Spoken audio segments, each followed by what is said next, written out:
আমরা কেন মুহাম্মদ সাল্লাল্লাহু আলাইহি ওয়াসাল্লামের উম্মত হিসেবে জন্মগ্রহণ করলাম?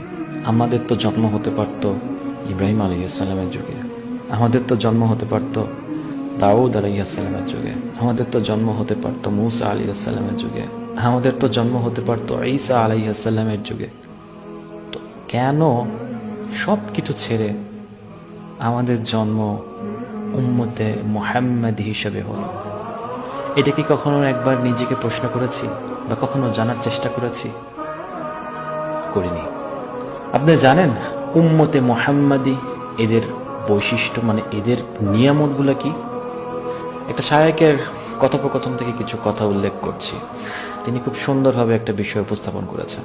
আল্লাহ সুবহানাহু ওয়া তাআলা এবং মূসা আলাইহিস সালামের একটা কথোপকথন রয়েছে, যেখানে মূসা আলাইহিস সালাম বলছেন, ইয়া আল্লাহ, আমি দেখেছি তাওরাতে, অর্থাৎ আমার উপর যে ওহী নাযিল হয়েছে সেখানে দেখেছি যে এমন একটা জাতি আসবে যে জাতির পেটে যদি খাবার আটকে যায় আপনি তাকে ক্ষমা করে দিবেন যদি সে খাওয়ার শুরুতে বলে বিসমিল্লাহ এবং খাওয়া শেষে বলে আলহামদুলিল্লাহ। সুবহানাল্লাহ।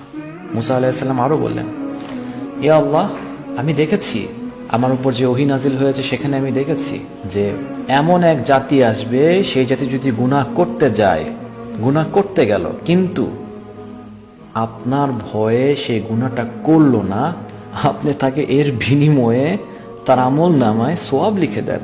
সুবহানাল্লাহ। হে আল্লাহ, সেই কওমকে আমার কওম বানায় দেন, অর্থাৎ সেই জাতিকে আমার জাতির অন্তর্ভুক্ত করে দেন। তখন আল্লাহ বললেন, ইয়া মূসা, এটা হচ্ছে উম্মতে মুহাম্মাদির জামানা, এটা হচ্ছে উম্মতে মুহাম্মাদের কওম।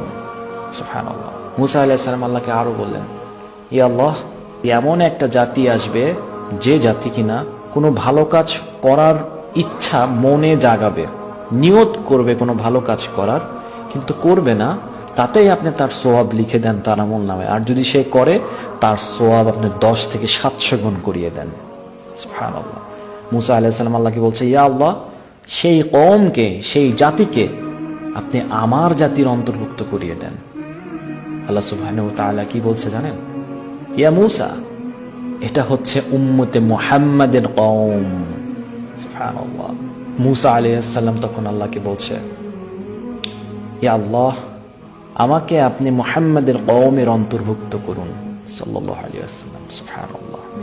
কত শো বছর আগে মূসা আলাইহিস সালাম, যার কথা কোরআনে এতবার এসেছে, যাকে আল্লাহ সুবহানাহু ওয়া তাআলা যার কর্মকাণ্ডগুলো, যার কাজগুলো এত পছন্দ করেছেন এবং তার শিক্ষাগুলো আমাদেরকে শিখায় দিয়েছেন।